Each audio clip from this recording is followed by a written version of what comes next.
Olá pessoal, tudo bem? Tudo bem em termos, né? Estamos aí em abril de 2026 e o mundo continua mergulhado em guerras, né? Primeiro, aquela invasão da Rússia na Ucrânia, que não acaba, vai para o terceiro ano. E agora, recentemente, os Estados Unidos e Israel invadiram o Irã.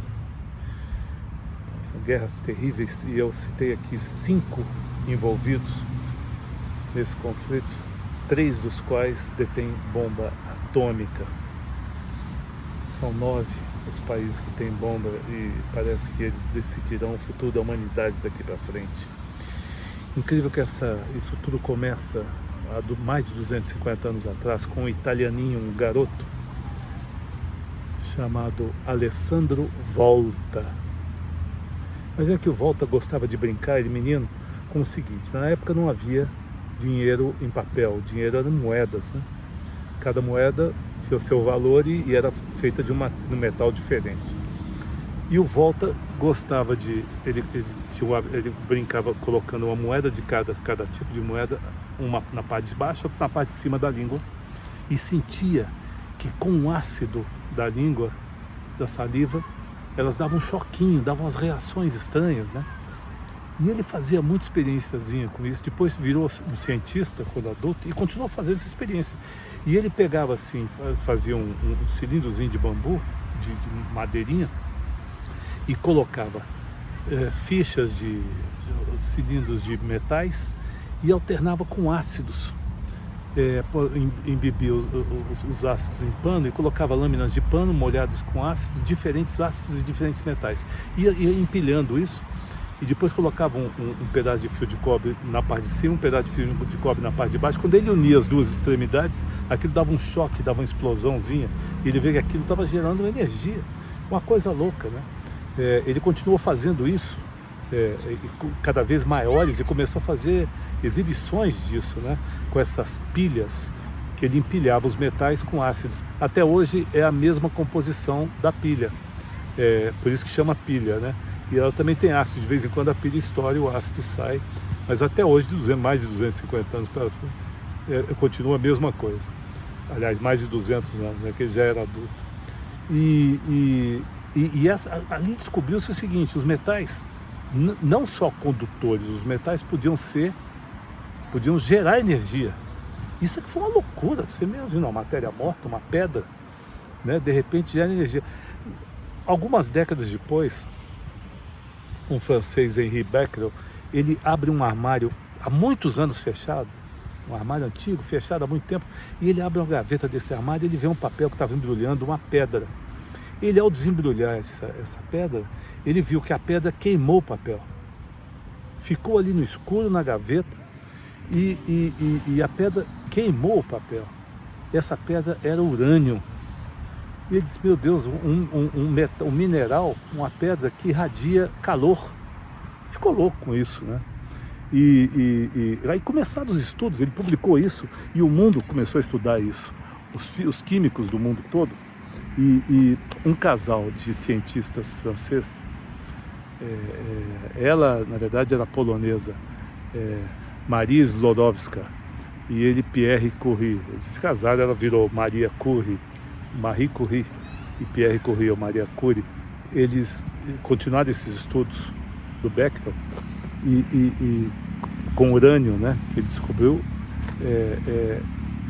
Imagina que a Maria Curie, ela parecia uma maga patológica, parecia um druida do Asterix, fazia aquelas coisas, caldeirões, superaquecia, esfriava, centrifugava, colocava ácidos, misturava e tudo. E ela ela queria ver as reações que esses minerais teriam, e ela conseguiu de alguns aumentar a carga positiva. Imagina, a radiação de calor desses metais principalmente, mas a carga positiva, e isso foi uma loucura. Ela depois acabou ganhando 2 prêmios Nobel, né? Ganhou em 1903 como física, ela e o marido, pela descoberta disso, que ela chamou de radioatividade. Ela chegou a descobrir 2 elementos novos. Um que era derivado da uranita, que não estava nem na tabela periódica, mas ela criou o polônio, que foi dado esse nome em homenagem a ela, que era polonesa, e depois descobriu o rádio metal, não é um rádio transmissor de ondas, não, um rádio metal. Enfim, ganhou em 1911 um Nobel já de Química por conta da descoberta do rádio. Mas enfim, essa loucura toda começou e eles começaram a descobrir o seguinte: por que mudava a composição dos elementos? Eles mudavam o núcleo, eles aumentavam a carga positiva do núcleo do átomo. Ninguém nunca tinha visto um átomo. Imagina que o átomo só foi fotografado agora em 2018. Nós estamos falando de 1900, quer dizer, 120 anos atrás. Né? E era tudo teoria e experimentos, matemática e experimentos. Uma coisa louca. Se o átomo, olha só, o átomo é 10 milhões de vezes menor que uma cabeça de alfinete. 10 milhões de vezes menor que uma cabeça de alfinete.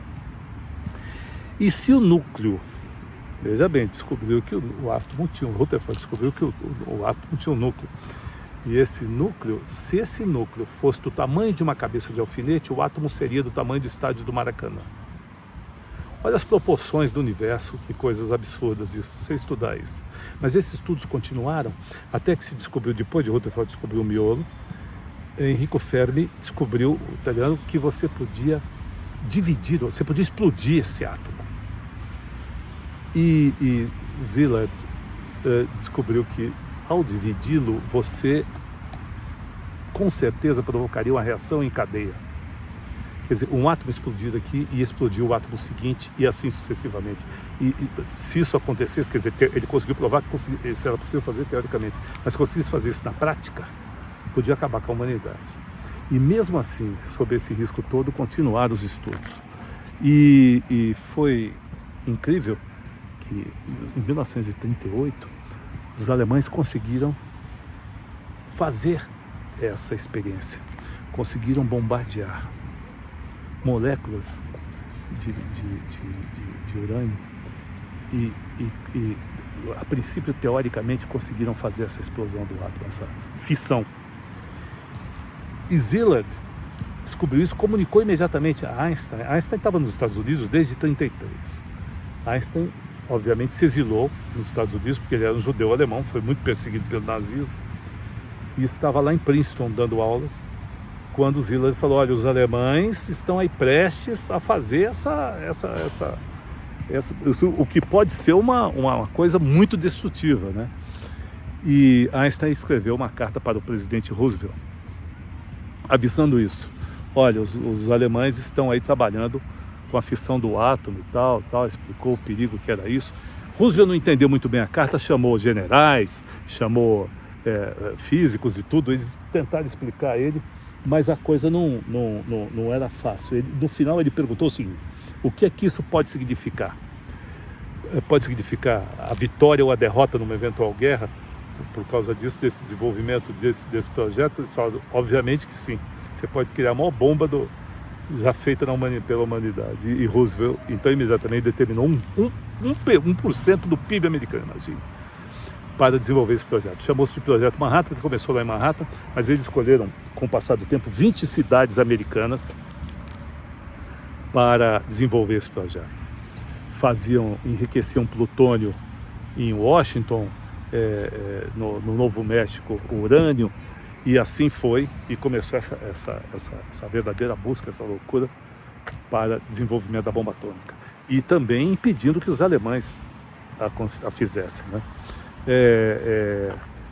Em 1945, eles conseguem, depois de quebrar o projeto alemão, conseguiram explodir 2 bombas, em Hiroshima e Nagasaki. Só que, no desenvolvimento desse projeto, vários cientistas foram para os Estados Unidos, muitos dos quais mandados pela Inglaterra.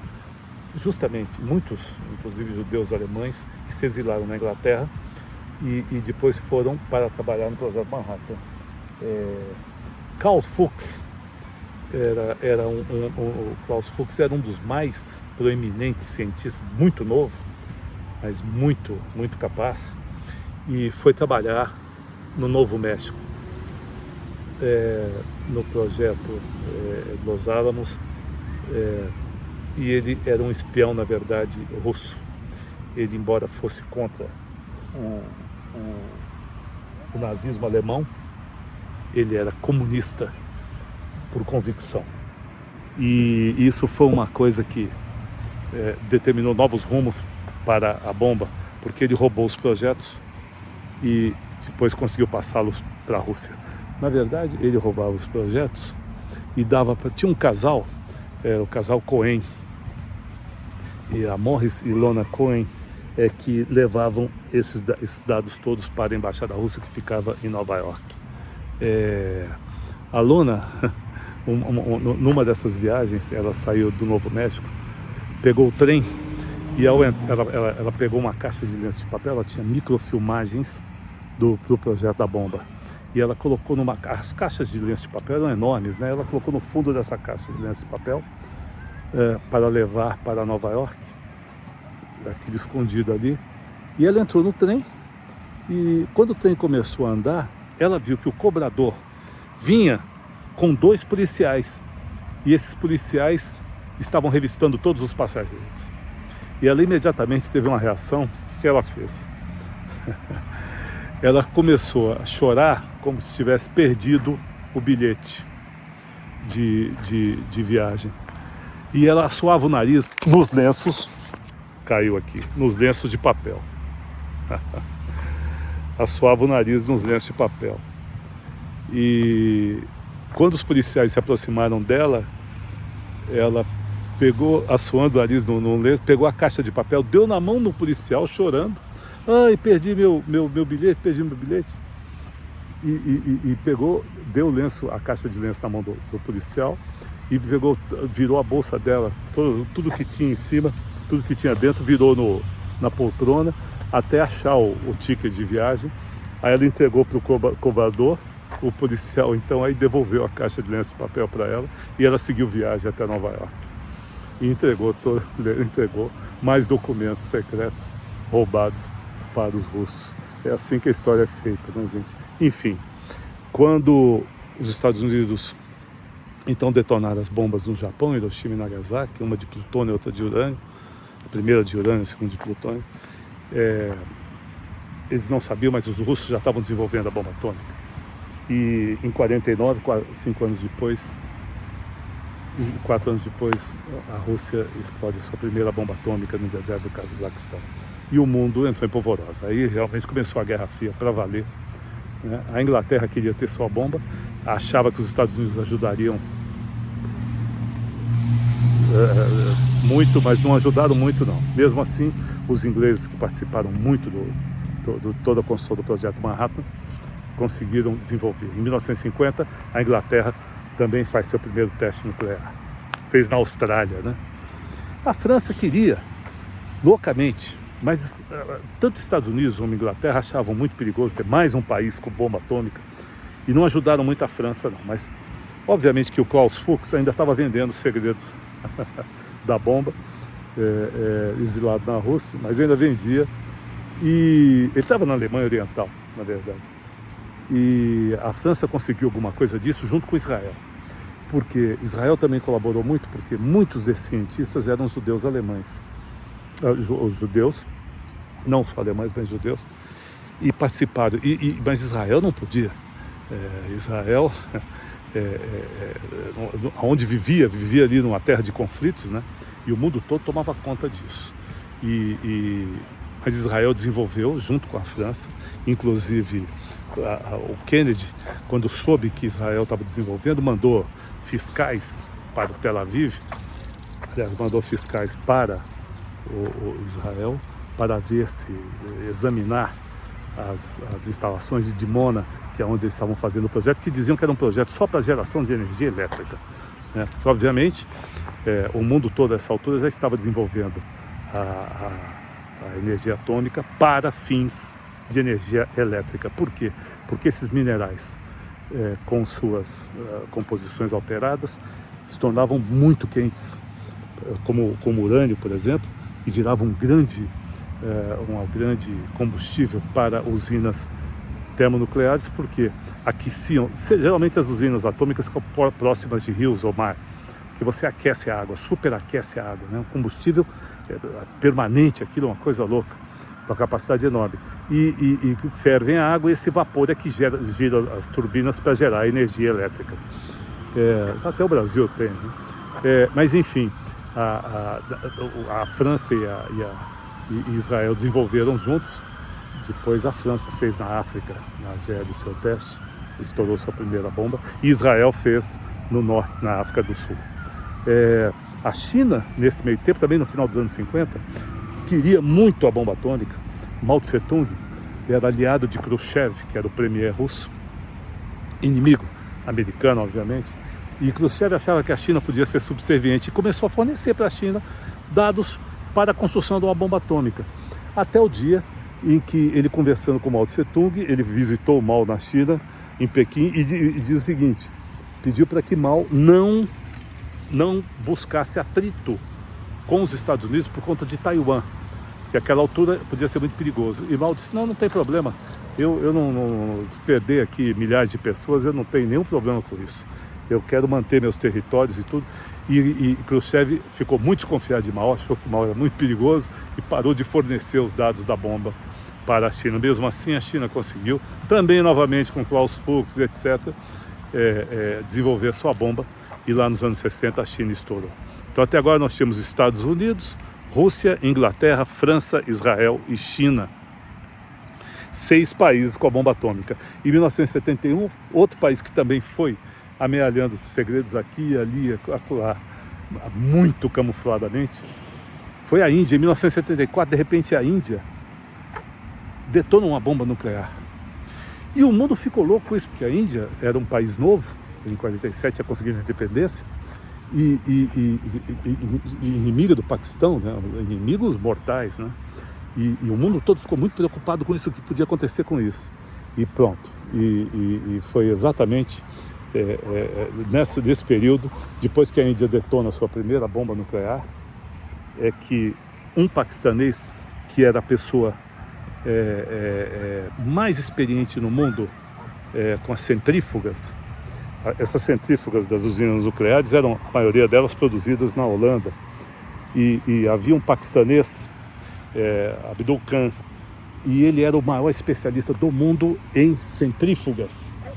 E o Khan roubou, ele participou do projeto francês e roubou tudo que pôde roubar dos segredos do projeto francês. E ele queria levar para o Paquistão. Ele sabia que a Índia tinha bomba atômica e ele queria levar para o Paquistão. O Paquistão não tinha dinheiro. Então o Klaus Fuchs saiu vendendo esse segredo para, imaginem, Iraque, Saddam Hussein, a Líbia de Gaddafi, vendeu para o Irã dos Ayatollahs e vendeu para a Coreia do Norte. O do Iraque foi destruído por Israel, o da Líbia também. O Irã está lá, essa loucura tentando desenvolver.